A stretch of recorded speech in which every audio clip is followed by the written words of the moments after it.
So today I am going to read an excerpt from a nonfiction book called The Naked Lady Who Stood on Her Head.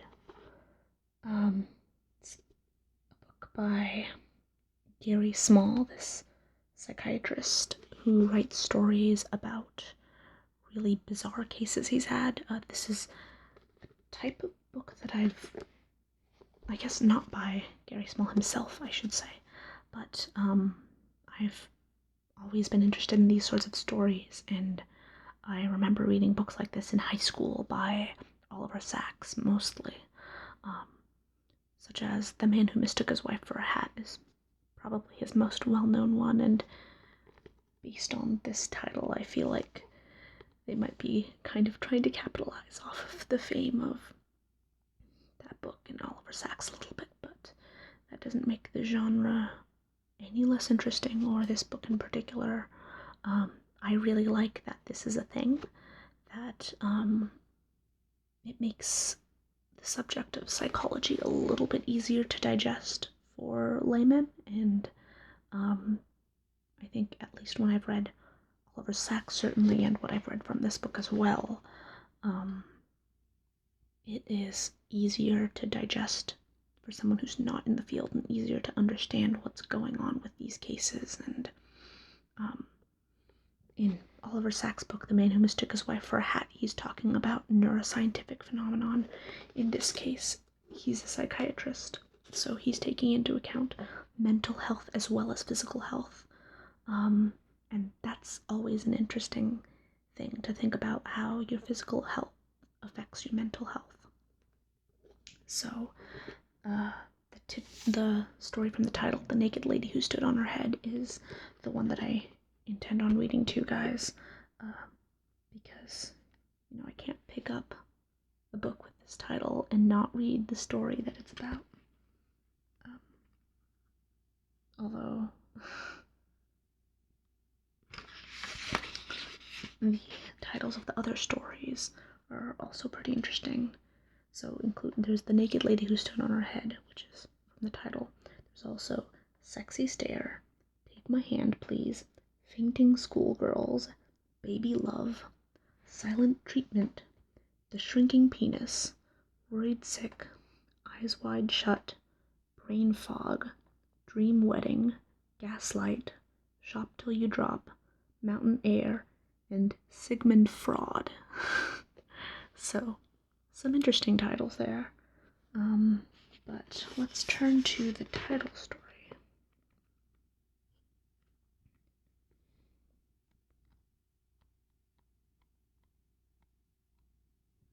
Alright.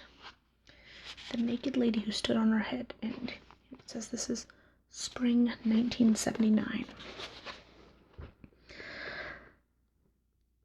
I was halfway through a crossword puzzle break in the psych residence coffee lounge.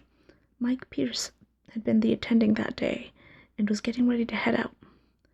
I'd been on call for 11 hours and 13 more to go when we had heard a familiar overhead page. Psychiatry to room 6.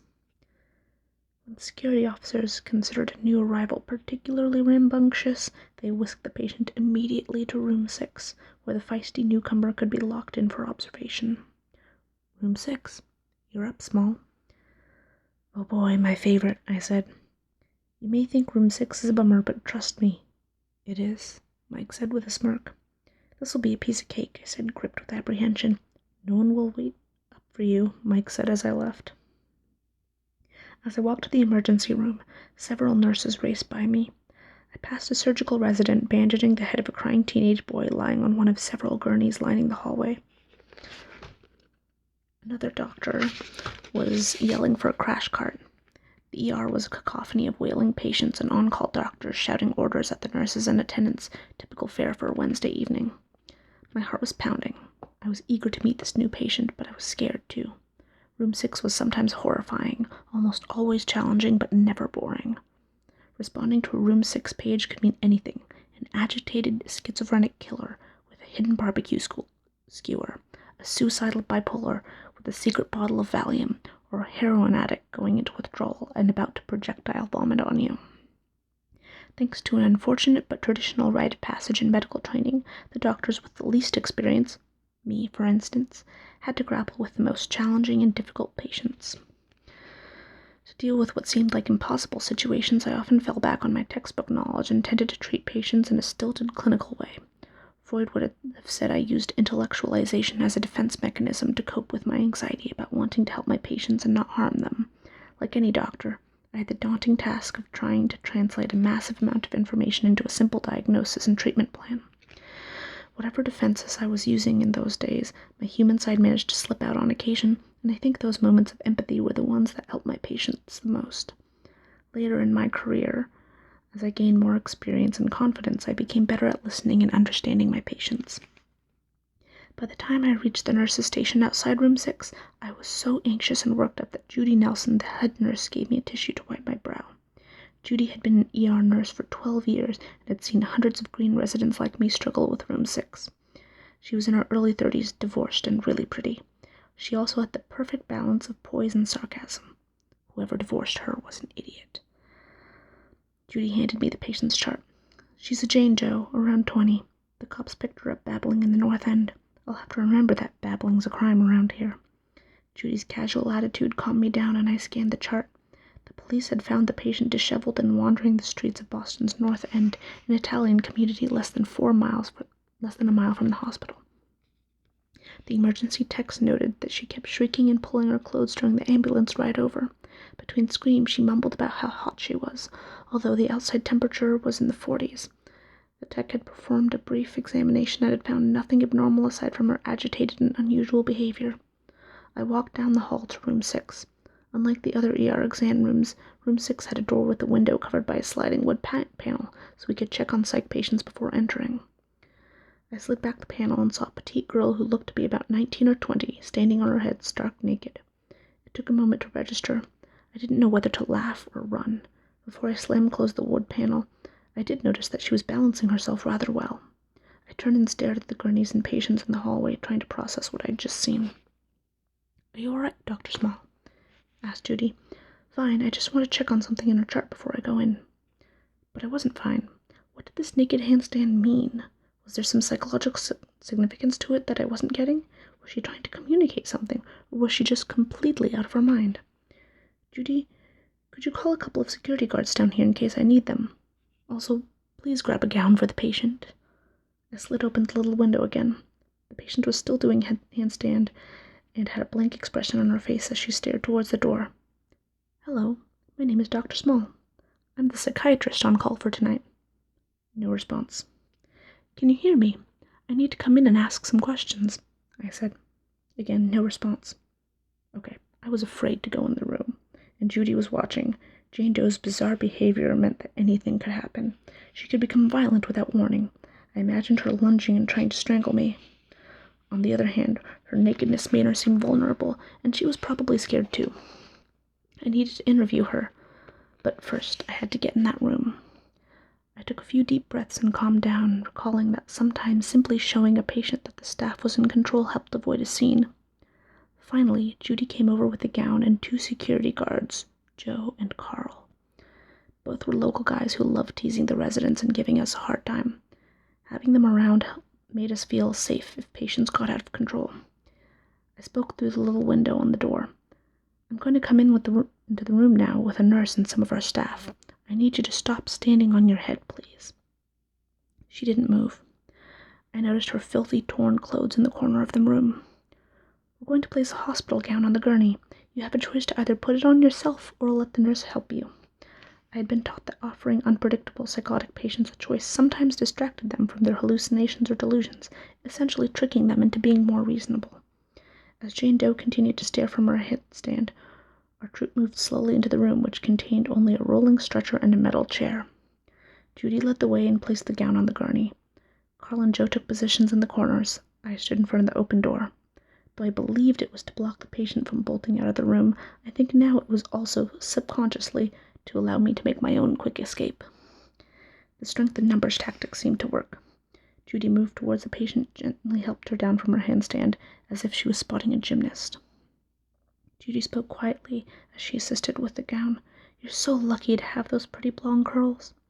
She escorted Miss Doe to the gurney and said, "Sit down, sweetie, and get comfortable." I pulled up a chair and took a moment to observe the patient. Her hair was matted and dirty, and she had a butterfly tattoo on her ankle. "Can you tell me your name?" I got no response, so I followed with, "Do you know how you got here?" She mumbled something about how hot it was. "You're right, it is warm in here. Would you like me to get a fan?" Blank stare, no reply. "Is there someone I can call for you?" The patient twitched for a moment, and I thought she was finally going to say something real, but still nothing. Joe and Carl were clearly amused by my futile queries, but stifled their laughter. I didn't dare look at Judy. I was getting annoyed. I was trying to help this patient, not entertain the staff. After what seemed like an endless string of feeble attempts to get her to talk, I moved on to a physical exam and tentatively lifted her wrist to check her pulse. Her hand felt clammy. When I tapped her knees and ankles, her deep tendon reflexes were normal. She wouldn't cooperate for me to test her arm and leg strength, but other than a slightly rapid heart rate and low-grade fever, I couldn't find anything physically wrong with her. I had performed several hundreds of physical exams, but this was the strangest one yet. Not only was I on stage for the staff, but my patient's mind was off somewhere else. Because I couldn't get her to walk for me, I wasn't able to check her gait, which might have revealed various brain problems. Wide-based could mean hydrocephalus, shuffling could indicate Parkinson's disease. But I did know that she was neurologically quite capable of standing on her head. I knew she was out of touch with reality, but diagnostically, I was stumped. People lose touch with reality for many reasons. Sometimes severe depression, stress, or trauma can push them over the edge, and they escape into a distorted mental state that appears crazy to other people. But many mental symptoms like psychosis ultimately have a physical cause. In fact, many medical emergencies initially present themselves with only mental symptoms: delirium, confusion, depression, anxiety, psychosis, or panic attacks. To help me remember with various physical causes of psychological symptoms, I had come up with my own mnemonic for some of the more common ones. WHIMP, that's spelled WHHIMP. Each letter was the first initial for a medical cause of delirium. W was for Wernicke's encephalopathy, due to brain damage for chronic alcohol abuse. The H's stood for hypertensive crisis, so extremely high blood pressure causing an acute drop in brain flow, or hypoglycemia or hyperglycemia from an imbalance in blood sugar. I reminded me that intracranial lesions such as strokes, tumors, and bleeds could be the culprit. M was for meningitis and related infections of the brain and meninges, which coat the brain, and P was for poisons, certainly high on the list for possibilities in a young person who might be experimenting with recreational drugs. Jane Doe coughed suddenly, and we all jumped. She was looking straight at me now, but still wasn't talking. I moved my index finger from left to right in front of her face, but her eyes didn't track it. I snapped my fingers in front of her eyes and got no response. When I suddenly clapped my hands, she flinched and blinked. So I did get some reaction. I ordered a CT scan to rule out a brain tumor or hemorrhage. Her low-grade temperature could mean an infection, but she lacked the neck rigidity that was typical of meningitis.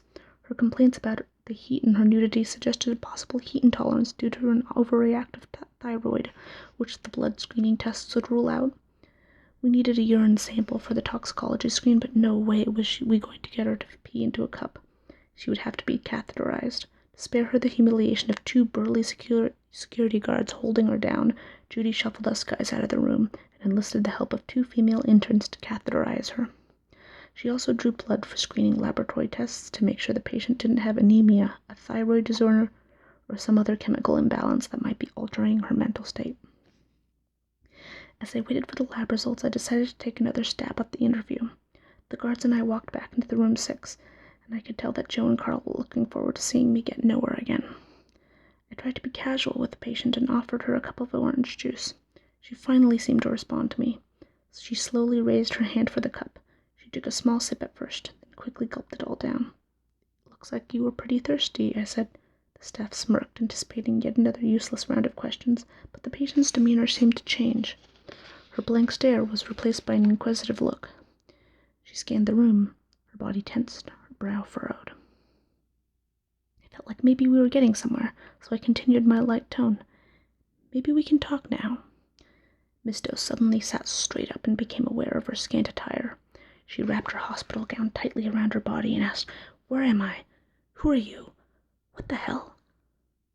I could sense the team was impressed. I should have felt cocky that my astute, relentless, and well-timed interview skills had finally cracked this obstinate naked lady case.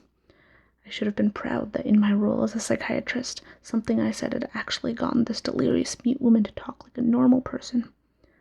I mean, sure, I had gone to school and read some books and aced some tests, but here I was in the real world, playing doctor, and I actually fixed somebody. Unfortunately, I had no idea what I said worked. The patient held out her cup and said, "More." In an instant, I realized it was nothing I'd said, but something I'd done that got her to talk. More precisely, it was the orange juice, and that cup of OG was also the key to what caused her bizarre behavior. Her blood sugar had obviously crashed, and she had been suffering from acute hypoglycemia. Responding to the patient's anxiety about her skimpy hospital gown, I asked Judy to get her a pair of scrubs and escorted the security guards out of the room while Judy helped her change. I returned with another cup of orange juice and sat in the chair next to her gurney while she drank it. She was calmer now. Again, I told her I was Dr. Small and asked her about herself. Her name was Katie Gennaro. She was 19 and lived with her parents above the popular family bakery in the North End. She worked part-time as a waitress while taking acting classes and doing equity theater whenever she could get a part. I moved the conversation along to find more about the cause of her delirium. "Katie, do you have any medical illnesses?" "Why do you want to know?" "Because you were brought in the hospital tonight delirious. You'd been walking in the street babbling, and you only just now came out of your delirium when you drank some orange juice." "Shit, it's my stupid diabetes again. Probably didn't eat enough breakfast before taking my insulin shot." "So this has happened before?" "Once or twice. I don't always get my insulin right, so sometimes I get lightheaded and sweaty," she said. "How long have you had diabetes?"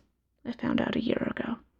Diabetics don't make enough of their own insulin, their body's natural hormone for moving sugar from the blood into the body's cells for energy.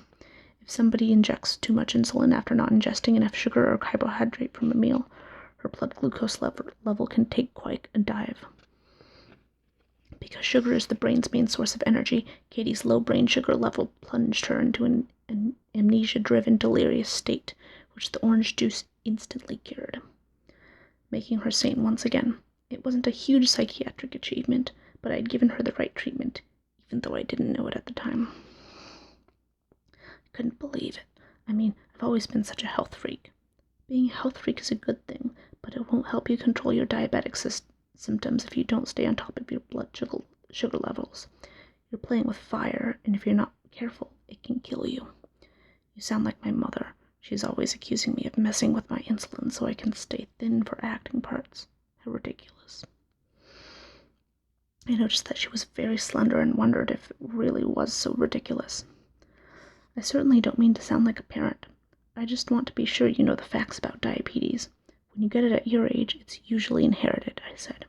"Well, my aunt got diabetes when she was about 40, but she was overweight and worked in Dad's bakery." Judy came in with a sandwich for Katie and handed me the lab results. As I suspected, Katie's blood glucose level had been 45, well below the normal range. "Katie, I want you to meet Judy. She's been taking care of you tonight. Judy, this is Katie Gennaro. She lives with her parents on the North End. You know the Gennaros? That's the family bakery." "Oh my God," Judy swooned. "Your father's biscuits are my downfall.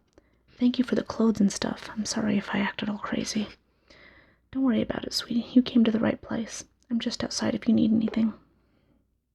I hoped Judy would take my cue about the Gennaros and get in touch with Katie's parents. They were probably worried sick over their daughter's whereabouts and would come pick her up.